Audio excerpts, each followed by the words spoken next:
Ons gaan vanoggend ons reeksprediking uit die profeseë van Haggai afsluit. En ons gaan saam lees Haggai 2 van vers 10 tot 23. En ons gaan in die besonder fokus op vers 23. Maar dan gaan ons ook ter aanvulling 'n gedeelte lees uit die Hooglied van Salomo. Hooglied 8 gaan ons vers 1 tot 7 saam lees.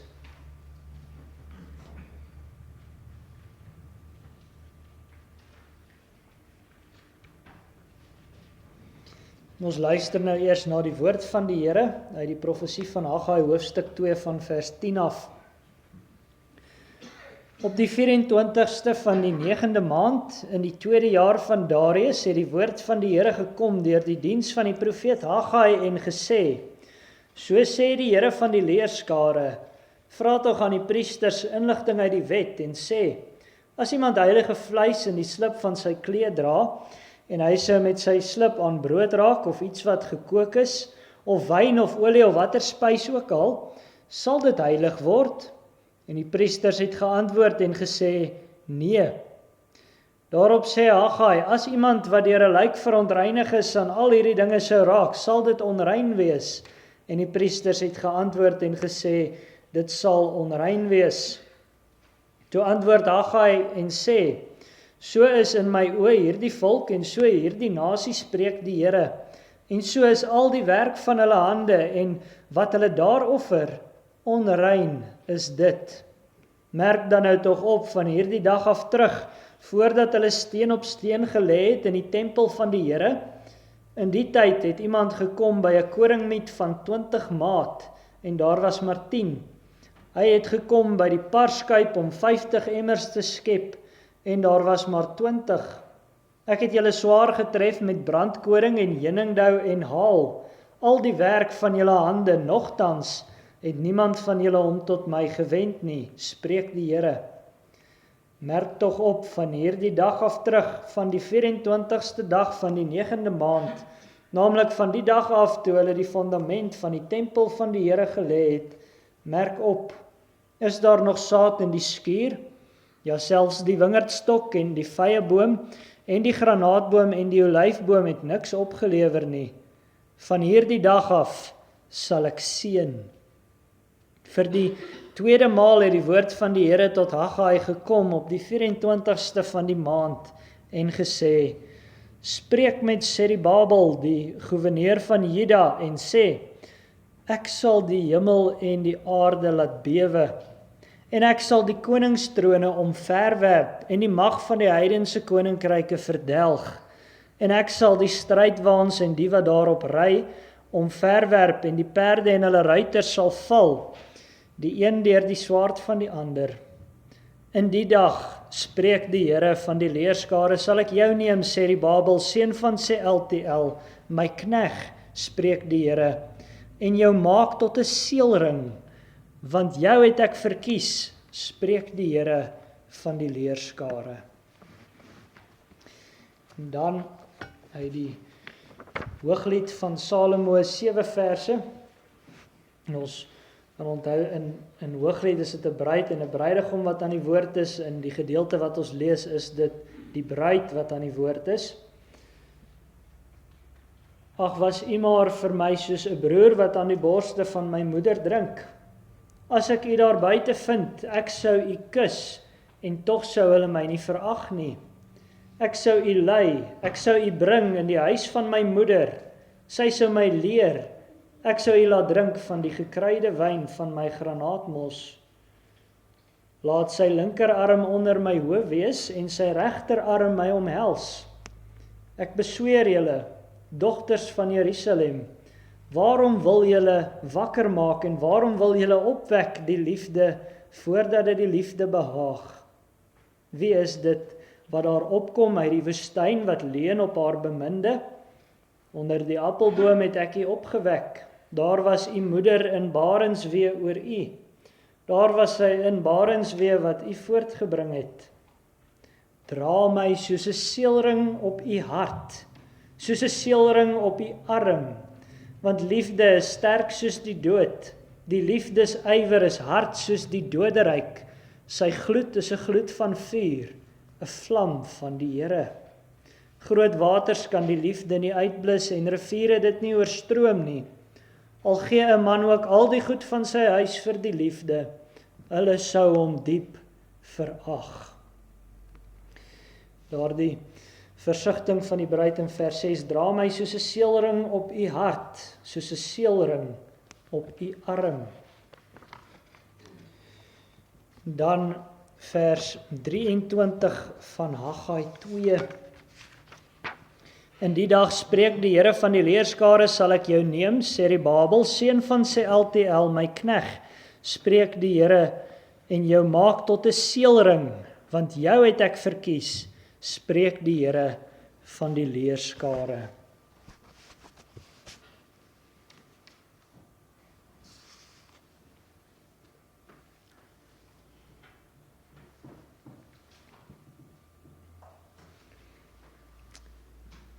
Geliefde gemeente, daar is sekerlik niks so troosryk en heerlik as om te weet dat jy vir die Here kosbaar is nie. Dit is 'n sekerheid waarna ons telkens in ons lewens verlang. Want as jy weet jy's vir die Here kosbaar, dan weet jy jy's veilig. As jy vir die Here kosbaar is en jy weet dit, dan het jy rus oor jou toekoms. En daar is immers om en in ons baie aanleiding tot onrus en onstuimigheid. Nou die kerk in ons skrifgedeelte sou in hulle tyd ook inderdaad baie onrus, baie onstuimigheid om hulle en in hulle beleef het. Daarom het hulle ook nodig gehad om herinner te word dat hulle kosbaar is in die Here se oë. Die profeseë van Haggai eindig dan met daardie heerlike bevestiging. Hierdie laaste profesie van Haggai vind plaas op dieselfde dag as die vorige een, op die 24ste van die 9de maand, 3 maande nadat die volk die tempel begin herbou het. En die profetiese werksaamheid van Haggai was baie uitsonderlik onder die profete. Die volk het vir hom geluister. Hulle het deur sy diens vir die Here geluister. Hulle het geluister na sy vermaning oor hulle selfsugtige prioriteite. Hulle het begin om die huis van die Here, die tempel, te bou. En die Here het hulle in hulle bouwerk so wonderlik bemoedig. Hy het beloof dat die tempel waaraan hulle werk groter heerlikheid sal sien as die vorige een. Hy het hulle ook bemoedig met die belofte van seën op hulle oeste. Voor hulle die tempel begin herbou het, is hulle oeste klein en skraps gewees, omdat die Here hulle geoordeel het. Maar nou dat hulle bekeer het, kan hulle seker wees dat die Here hulle sal seën. En nou eindig Haggai se profeseë met 'n belofte wat gaan oor die posisie van die kerk in die groter wêreldtoneel. Ons kan eintlik sê in die wêreldgeskiedenis. Want in ons skrifgedeelte se tyd sou die kerk kon wonder, waar staan ons ten opsigte van die manier waarop alles uiteindelik gaan afspeel? Ons politiese situasie is so delikaat. Ons hele posisie as kerk hang af van die goeie guns van heidense, persiese keisers. En ons het ook 'n tekort aan vyande wat ons ondergang wil sien nie. Dalk het jy ook al gewonder oor die kerk se toekoms. Die posisie van ons kerk, van die kerk, lyk ook in ons tyd al hoe meer delikaat. Een verkeerde skuif in die politiek en menslik gesproke is dit verby met ons. Wat is dan nou die sin van alles wat ons doen vir die uiteinde van alle dinge? Hierdie vraag sou geleef het in die harte van die kerk in ons skrifgedeelte. En die groot rede was al die onstuimige onsekerheid. Hoor weer vers 20 tot 21 van ons skrifgedeelte. Vir die tweede maal het die woord van die Here tot Haggai gekom op die 24ste van die maand, en gesê, spreek tot Serubabel, die goewerneur van Juda, en sê, ek sal die hemel en die aarde laat bewe. Die laaste profesie is spesifiek gerig aan Serubabel. Hy is die huidige goewerneur van Juda, waar die kerk woonagtig is van Jerusalem, en die Persiese owerhede het hom as goewerneur daarvoor aangestel. Dan is dit opvallend, die vorige profesie is almal gerig gewees aan Serubabel en Joshua die hoëpriester. Heeltyd het die Here met die volk gepraat aan die hand van die goewerneur, die hoëpriester en dan uiteindelik die hele oorblyfsel van die volk. En dan is dit opvallend. Die Here beloof, hy gaan die aarde laat bewe. Hy gaan met krag optree. Hy gaan dinge op die wêreldtoneel gaan hy skud. Die huidige politieke bestel gaan geruk word. Nou broer en suster, moet ons mooi verstaan, as die Here in die wêreldgeskiedenis begin skud, dan is dit nie om dinge uit plek uit te ruk nie. Dinge is uit plek uit soos dit is. As die Here begin skud, dan is dit 'n voorbode op die herstel wat hy gaan bring. As hy begin oordeel, dan is dit soos die voetstappe van sy oordeel wat al hoe nader kom, as hy die dinge in die wêreld begin skud. En in die tyd van ons skrifgedeelte is daar vir die kerk inderdaad 'n hele klompie dinge wat uit plek uit is. Iets wat byvoorbeeld uit plek en onstuimig is die kerk se posisie in die Persiese ryk. Hulle is onderhewig aan 'n vreemde heidense owerheid. Dit is 'n situasie wat baie ver weg is van die messiaanse vrederyk wat hulle verwag het. Hulle het nou verlang, veral in die ballingskap, verlang dat die Messias moes kom, dat hy die vrederyk van God oor die hele aarde moes vestig. Die Here het immers aan Dawid beloof dat hy dit sou doen. Ons hoor sy belofte in 2 Samuel 7 vers 16, en jou huis en jou koningskap sal bestendig wees tot in ewigheid voor jou. Jou troon sal vas staan tot in ewigheid. Die Here het beloof om die koningskap van Dawid vir ewig vas te maak. Sy nageslag sou vir ewig oor Israel regeer. En mettertyd het dit in die Ou Testament duidelik geword, dit sou nie net Israel wees nie, maar dit sou die volke van die aarde wees, 'n wêreldomvattende heerskappy wat uit Dawid sou voortkom. Die Messias, die Christus se vrederyk sou wêreldwyd wees.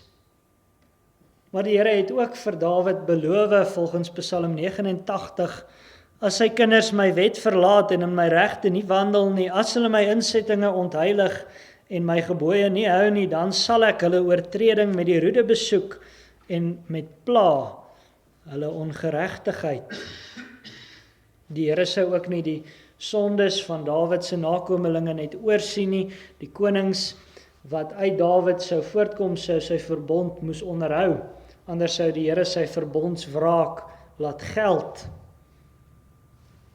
En uiteindelik het Dawid se nakomelinge swaar afgewyk van die Here se pad af.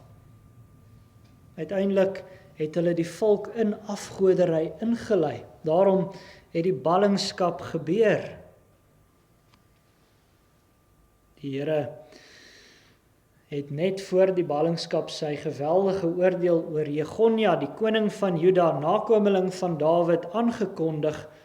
Ons hoor in Jeremia 22, so waar as ek leef, spreek die Here, al was Gonja, die seun van Jojakim, koning van Juda, 'n seelring aan my regterhand, tog sal ek jou daar afruk, en ek sal jou gee in die hand van hulle wat jou lewe soek, en in die hand van hulle vir wie jy bang is, naamlik die hand van Nebukadnesar, die koning van Babel, en in die hand van die Galdeërs. Die koning van Juda was soos 'n seelring aan die Here se regterhand. Nou die betekenis van hierdie beeld is tweeledig. Eerstens beteken dit dat die koning vir die Here uiters kosbaar is. 'n seelring was in daardie tyd 'n baie waardevolle kosbare besitting. Nou die koning uit Dawid se geslagslyn se amp sou verkondig dat die volk van die Here vir hom kosbaar is, vir hom waardevol is. In die koning is hulle vir God soos 'n seelring. En in die tweede plek wys hierdie beeld dat die koningsamp in die ou kerk die Here se beloftes en sy besluite op 'n besondere manier bevestig het. Die Here se voorneme om die messiaanse vrederyk te laat aanbreek is bevestig in die voortgang van Dawid se geslagslyn, die lyn waaruit die Messias sou kom. So moes daardie amp vir die volk sekerheid gee oor die Here se toekomsbeloftes.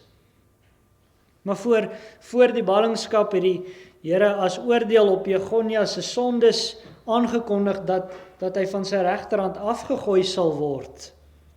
Hy sal nie meer as koning die sekerheid van God se beloftes verkondig nie. Daar sou nie meer in hom verkondig word dat die volk vir die Here 'n kosbare besitting is nie. En daardeur is die volk nou onseker van die Here se beloftes. Hulle is onseker van die koms van die Messias. Hulle is ook onseker of hulle kosbaar is in die Here se oë. En is dit nie so nie, broer en suster, sonde bring onsekerheid. Dit bring twyfel in ons gemeenskap met God. As jy sondig en jou gewete kla jou aan, dan twyfel jy of jy kosbaar is in die Here se oë. Daar is ook in jou 'n onstuimige onsekerheid oor wat jou uiteinde in die ewigheid gaan wees. So was dit ook vir die volk in ons skrifgedeelte. En wat nog meer is, die Here het wel in die ballingskap die belofte van die Christusryk weer bevestig. Hy het dit onder andere by monde van Daniël gedoen. En die volk sou dalk verwag dat daardie ryk dadelik gaan kom as hulle nou teruggekeer het uit die ballingskap, maar dit het nie. Hulle sou kon wonder, is dit dan nou gedaan met die belofte van geslag tot geslag? Die Here se tyd is nie ons tyd nie, maar sy beloftes bly van krag. Die Here maak dit duidelik in vers 22 van ons skrifgedeelte. En ek sal die koningstrone omverwerp en die mag van die heidense koninkryke verdelg. En ek sal die strydwaans en die wat daarop ry omverwerp en die perde en hulle ruiters sal val, die een deur die swaard van die ander. Die Here bevestig die belofte. Hy sal sy oordeele op die opstandige volke uitgiet om daardeur sy vredesheerskappy na die aarde te bring. Dit is 'n geweldige troos. Maar deur daardie oordeele gaan die omstandighede vir die volk nog warmer word. Hulle gaan in 'n sin nog meer delikaat en breekbaar voel. En daarom gee die Here ook opnuut die verseelde sekerheid. Hoor weer die troosryke woorde van vers 23. In die dag spreek die Here van die leerskare, sal ek jou neem, Serubabel, die seun van Sealtiel, my knegt, spreek die Here, en jou maak tot 'n seelring, want jou het ek verkies, spreek die Here van die leerskare.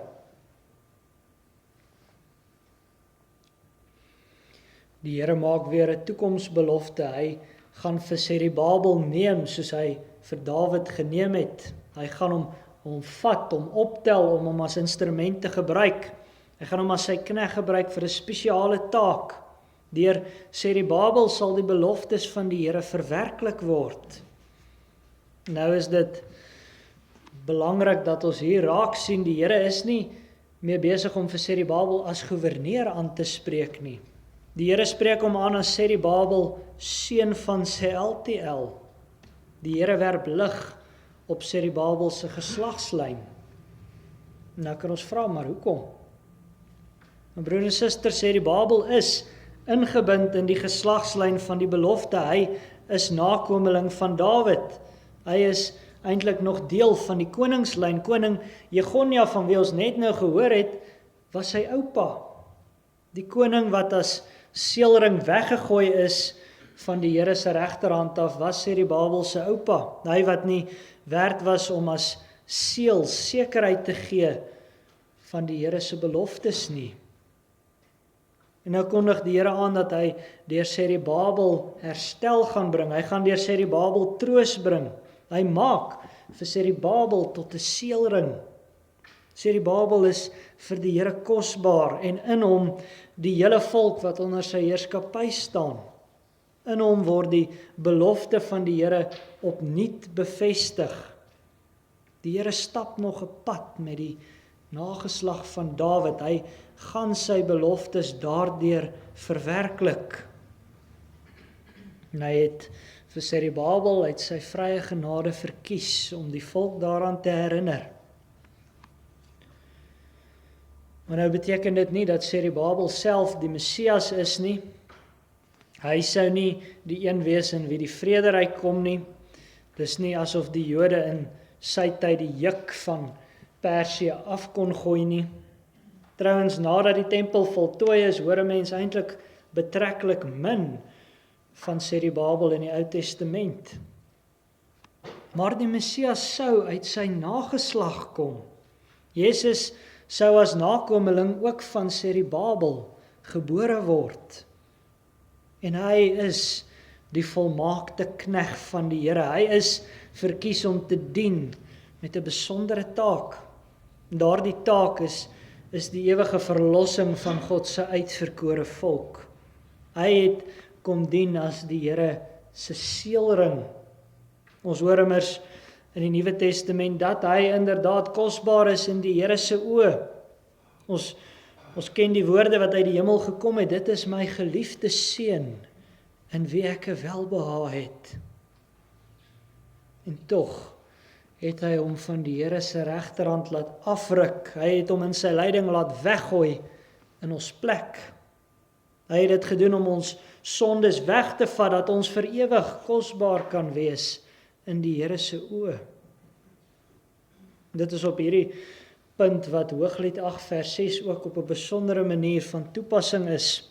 Daar hoor ons die bruid sê, dra my soos 'n seelring op u hart, soos 'n seelring op u arm, want liefde is sterk soos die dood, die liefdesywer is hard soos die doderyk. Sy gloed is 'n gloed van vuur, 'n vlam van die Here. Hierdie bruid wil seker wees, sy is kosbaar vir haar bruidegom. Sy wil seker wees, hy dra haar soos 'n seelring. Sy wil seker wees van sy liefde. Sy wil seker wees dat sy vir hom kosbaarder is as enige iets of iemand anders. Elke bruid en getroude vrou het tog daardie verlange.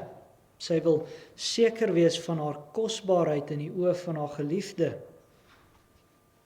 En so wil die bruidskerk van ons Here Jesus Christus ook daarvan seker wees. Sy wil seker wees, sy is vir haar groot bruidegom soos 'n seelring. Sy is kosbaar vir hom, sy is vir die Vader kosbaar in hom. En wanneer sy keer op keer hoor wat haar bruidegom vir haar gedoen het, dan raak sy al hoe sekerder.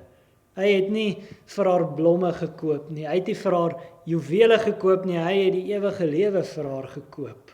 Hy het sy lewe vir haar afgelê, sy bloed vir haar gestort, dat sy in ewigheid vlekkeloos en rein voor God kan wees.